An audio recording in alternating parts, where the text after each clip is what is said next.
जय हिंद। स्वागत है आपका हमारे ई पाठशाला सेंटर यूट्यूब चैनल में। आज का हमारा टॉपिक है एनआरएलएम को ही आगे बढ़ाएंगे। और एनआरएलएम को आगे बढ़ाते हुए हम वित्त पोषण देखते हैं कि एनआरएलएम में वित्त पोषण कैसा होता है। तो एनआरएलएम का वित्त पोषण है 60% आपका केंद्र सरकार देता है, 40% आपका राज्य सरकार वहन करती है। अब हम कुछ राशि के बारे में समझ लेते हैं कि क्या होता है। सामुदायिक निवेश सहायता कोष।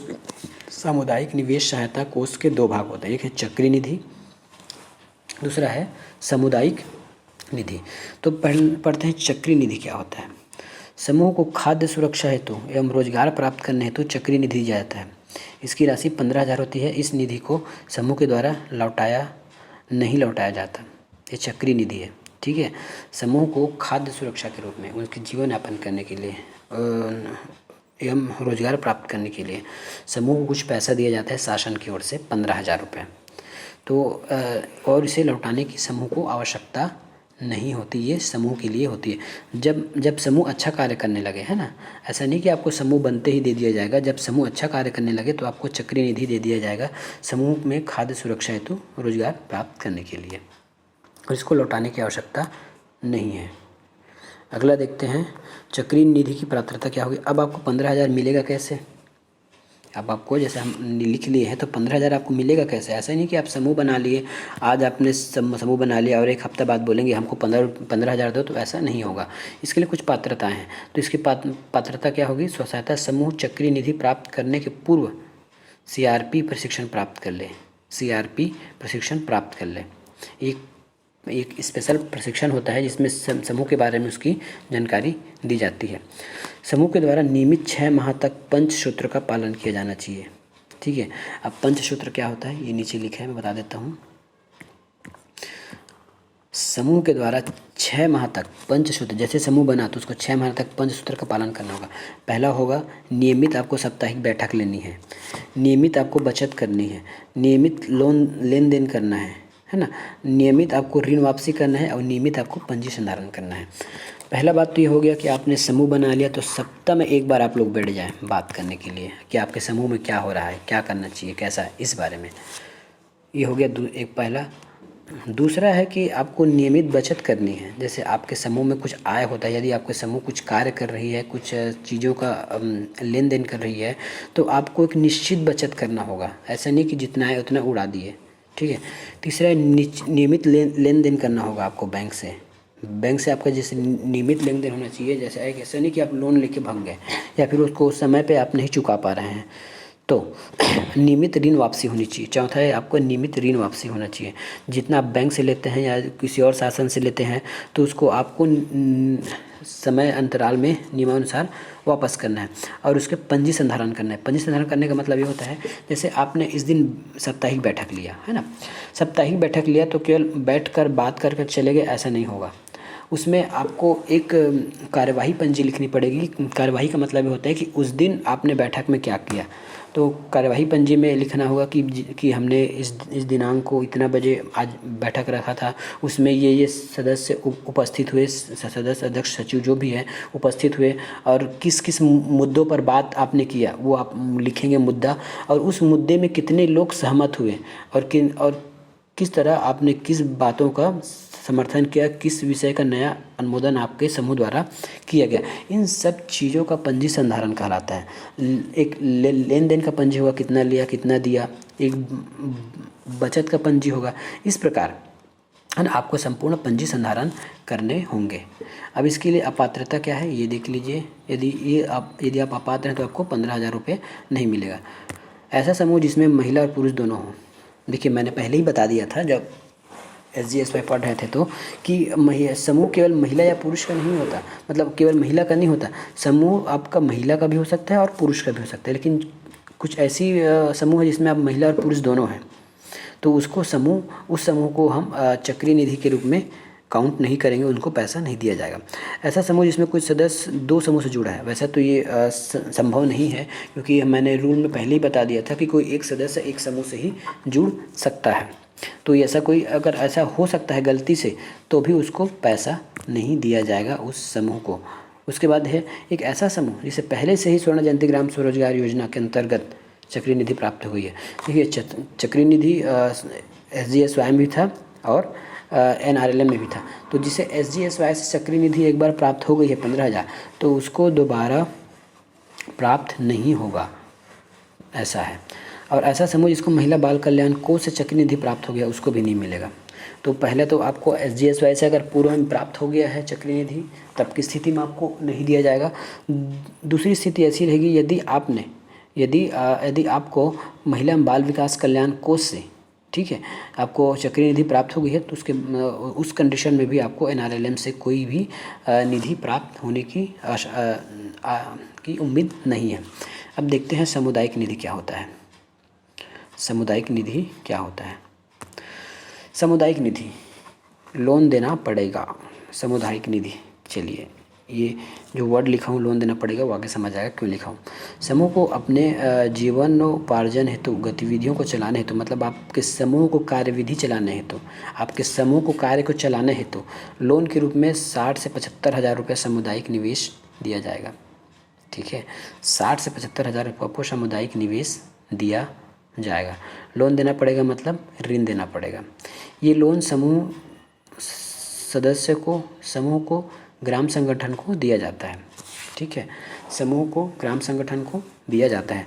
सामुदायिक निवेश निधि में लोन देना पड़ेगा, मतलब आपको ऋण उसका पटाना पड़ेगा। समूह किस लिए दिया जाता है? आपको आपके समूह की गतिविधियों को चलाने के लिए। जैसे आप यदि कुछ काम कर रहे हैं दोना पत्तल का, तो उसमें जो भी व्यय होगा उसके लिए आपको ऋण दिया जाएगा। ये लोन समूह सदस्य को दिया जा सकता है, किसी एक सदस्य को, या समूह के किसी एक सदस्य को दिया जा सकता है, समूह को दिया जा सकता है, या फिर ग्राम संगठन को दिया जा सकता है। अब ग्राम संगठन, एक ग्राम के अंदर 10 से 15 समूह को अच्छा काम करते हों। ग्राम संगठन का मतलब है एक ग्राम के अंदर 10 से 15 समूह को अच्छा काम करते हों का समूह आपस में मिलकर ग्राम संगठन बनाते हैं। देखिए, हमने इससे पहले एक वो भी पढ़ा था, है ना, संकुल स्तरीय संगठन। तो संकुल स्तरीय संगठन में अलग अलग ग्राम के लोग संकुल स्तरीय संगठन बनाते थे, लेकिन ग्राम संगठन में एक ही गांव के लोग, है ना, एक ही गांव के लोग जो अच्छा कार्य कर रहे हैं वो मिलकर एक संगठन बनाते हैं, उसको बोलते हैं ग्राम संगठन समूह। धीरे धीरे इसकी वो बढ़ रहा है ना क्वालिटी। वे सदस्य जो समूह के सदस्य भी होते हैं ग्राम संगठन के सदस्य होते हैं। होना ही है, जब आप सदस्य को ही मिलाकर, किसी एक समूह को ही मिलाकर ग्राम संगठन बना रहे हैं, तो उस समूह का भी सदस्य होगा और आपके संगठन का भी सदस्य होगा, क्योंकि उसकी इकाई तो SHG है। चलिए, ये आपको समझ में आया कि नहीं आया? फिर से बता देता हूँ दोनों में अंतर क्या है। देखिए, हमने पहले पढ़ा था संकुल स्तरीय संगठन जो जनपद स्तर में होता था, और हम यहाँ पढ़ रहे हैं ग्राम संगठन। तो देखिए, ये जनपद है, तो जनपद में बहुत सारे गाँव होंगे, ये गाँव है, ये अलग अलग गांव है। ठीक है, तो इस गांव के समूहों को, अलग अलग गांव के समूहों को मिलाकर बनाना संकुल स्तरीय संगठन कहलाता है। और ग्राम संगठन क्या चीज़ है? एक ही गांव, जैसे ये हमारा गांव है, ये आपका गांव है, हमारा गांव है, किसी का भी गांव हो, तो वहाँ जो समूह बनते हैं एक ही गाँव का, है ना, इनको मिलाकर यदि बनाया जाए तो उसको ग्राम संगठन कहेंगे। लेकिन संकुल स्तरीय संगठन अलग अलग गाँव के, अंतर यही है, अलग अलग गांव के अलग अलग समूह, और इसमें एक ही गांव के अलग समूह को मिलाकर ग्राम संगठन बनाया जाता है। नेक्स्ट देखते हैं, जब संकुल स्तरीय संगठन को शासन की ओर से 1 से 2 करोड़ रुपये अनुदान के रूप में दी जाती है। संकुल स्तरीय भी बात की है, वही अनुदान की राशि संकुल स्तरीय संगठन ग्राम संगठन स्वसहायता समूह सदस्य को रूप, देखिए वो जैसे संकुल स्तरीय संगठन को जैसे पैसा मिलता है 1 से 2 करोड़ के आसपास, तो वो किसको दे सकता है? ग्राम संगठन को देगा, स्वसहायता समूह को देगा, या समूह के सदस्य को लोन के रूप में देगा। याद रखिएगा, आपका चक्रीय निधि जो मिलता है वो आपका अनुदान के रूप में मिलता है। वो अनुदान मतलब फोकट में, फ्री में, उसको आपको वापस नहीं करना। जैसे आपको कोई पैसा दे दिया 100 रुपया और बोले कि इसको आप अपने पास रख लो, अपना खर्च करना, तो आपको, आपके लिए वो फ्री हो गया, फोकट हो गया, अनुदान हो गया, उसी को बोलते हैं चक्रीय निधि। लेकिन सामुदायिक निधि ऐसा नहीं है। यदि आपको 100 रुपये दे रहा है तो 100 तो वापस करना ही है, साथ में उसका ब्याज भी वापस करना है, जितना भी प्रतिशत उसमें तय किया जाए। तो ये है आपका सामुदायिक निधि। तो ये स्वसहायता समूह है, संगठन है, उसको कौन देता है? अगर ऐसा क्वेश्चन आ गया कि ग्राम स्तर पर जो समूह है ना, उसको सामुदायिक निधि कौन प्राप्त करता है, तो इसका उत्तर होगा संकुल स्तरीय संगठन। ठीक है, अब समूह सदस्य सामुदायिक निधि से लोन लेती है तो उसे 24 मासिक किस्तों में, देखिए अभी हमने बताया कि जो संकुल स्तरीय संगठन है वो 3 तरह के लोगों को ब्याज देगी। पहला होता है आपका समूह, एसएचजी एक ग्रुप है। दूसरा होगा आपके गांव मतलब ग्राम संगठन। तीसरा होगा समूह के किसी एक सदस्य, है ना, समूह के सदस्य को, ठीक है, समूह के सदस्य जैसे ये तीसरा नंबर को निवेश देती है। यदि संकुल स्तरीय संगठन लोन देती है तो 24 मासिक किस्तों में 12 से 18% वार्षिक ब्याज दर है। 24 मासिक किस्तों में 12 से 18% वार्षिक ब्याज दिया जाता है 24 मासिक किस्तों में। और उसी को अगर 100 समूह को दिया जाता है, किसी एसएचजी को दे दिया जाता है तो 40 मासिक किस्तों में दिया जाता है। 40 मासिक किस्तों में मतलब 40 महीना के लिए। और यदि आप किसी समूह को देंगे तो 24 महीना के लिए मतलब 2 साल के लिए देंगे 12 से 18% वार्षिक ब्याज की दर से, 12 से 8 ब्याज की दर से। और वही को अगर 100 सदस्य संगठन को देते हैं तो 80 मासिक किस्तों में 6% पर। ये आंसर आपको याद होना चाहिए। समूह को किसी अगर सदस्य को देते हैं तो 24 मासिक किस्त रहेगा 12 से 78%। समूह को ही देते हैं तो 40 मासिक किस्त देना पड़ेगा 9% वार्षिक दर। और संगठन को देते हैं तो 80 मासिक किस्त देना पड़ेगा 6% वार्षिक दर। देखते हैं बीएमयू, जहाँ संकुल स्तरीय संगठन नहीं होता वहाँ बीएमयू बनाए जाते हैं। ब्लॉक, इसका फुल फॉर्म फिलहाल मुझे नहीं पता, बताऊँगा नेक्स्ट वीडियो में। BMAU, उसके बाद होता है DMAU। ये ग्राम संगठन को पैसा देता है। जहाँ संकुल स्तरीय संगठन नहीं रहा, यदि किसी जनपद में संकुल स्तरीय संगठन नहीं बना है तो यदि देखिए क्वेश्चन ऐसा आएगा कि ग्राम संगठन को पैसा कौन देता है, तो उसमें संकुल स्तरीय संगठन आएगा, बीएमयू भी दे सकता है। यदि बीएमयू नहीं है तो डीएमयू भी ग्राम संगठन को पैसा दे सकता है।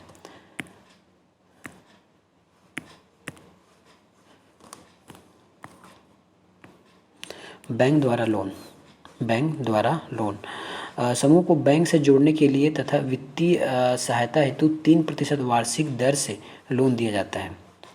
देखिए आपको कितने ओर से फंड प्राप्त हो रहा है। पहले तो आपको अनुदान मिलता है शासन की ओर से चक्री निधि के रूप में, फिर सामुदायिक पैसा मिलता है सामुदायिक निवेश निधि से। उसके बाद आप बैंक के द्वारा 3% वार्षिक दर से लोन प्राप्त कर सकते हैं। उसके बाद है VIEVP फंड आपदा कोष। ग्राम संगठन एक आपदा कोष का गठन करेगी। ग्राम संगठन जो ग्राम स्तर पर बना था वो एक आपदा कोष का गठन करेगी, जिसमें गांव में कोई आपदा आती है या फिर समूह के किसी सदस्य को आर्थिक समस्या होती है तो उस ग्राम संगठन की राशि लोन के रूप में उसको प्रदान कर सकती है। VIVP फंड आपदा कोष। ग्राम संगठन एक आपदा कोष का गठन करेगी। अब ग्राम संगठन क्या होता है आपको बताने की ज़रूरत नहीं है, मैंने अच्छे से एक्सप्लेन किया है। जिसमें गांव के कोई आपदा आने पर उसको उस पैसे को उपयोग करेगी या किसी समूह की को लोन देने के लिए वो काम आ सकता है। उसके बाद है महिला कृषि उत्पादक संगठन। लघु तथा सीमांत महिला किसान की उत्पादन को कृषि उत्पादन संगठन द्वारा खरीद लिया जाता है। महिला, देखिए लघु तथा सीमांत महिला जो कृषक है उसके यहाँ कुछ उत्पादन हो रहा है ना, तो उस उत्पादन को कृषि उत्पाद संगठन द्वारा खरीद लिया जाता है। कृषि उत्पाद संगठन उस उत्पाद का निर्माण करके मार्केटिंग करके उसके महिला स्व सहायता समूह को फ़ायदा पहुंचाती है। ये हो गया महिला कृषक उत्पादक संगठन, ठीक है। सीमांत एवं लघु कृषि महिला किसान से, देखिए आपको यहाँ थोड़ा डाउट हो रहा था, मैं बता देता हूँ। जैसे आपके गाँव है ना, देखिए मैं हर चीज़ ग्राफिकल समझे तो ज़्यादा अच्छा रहेगा। ये गांव की ये सब महिलाएं हैं, है ना, ये जो महिलाएं हैं ये कुछ अपने वो कौन सी महिलाएं हैं, लघु सीमांत महिला, ठीक है। ये अपने खेतों में कुछ उगाती हैं, है ना, ये खेतों में कुछ उगाती है, जैसे कोई भी है टमाटर भिंडी धनिया जो भी है उसको उगाती है, तो उस वहाँ से जो प्रोडक्ट निकलता है उसको किसको बेचना रहता है, महिला कृषक उत्पादक को। महिला कृषक उत्पादक एक संगठन होता है, उसको ये खरीदती है। इस महिलाओं से ये संगठन सामान खरीद लेती है और उस सामान को नेक्स्ट उत्पाद करके उसको बेचकर जो फ़ायदा आता है वो महिलाओं तक पहुंचता है। बस यही कहना है। आज के लिए बस इतना ही, मिलेंगे नेक्स्ट वीडियो में, तब तक के लिए धन्यवाद।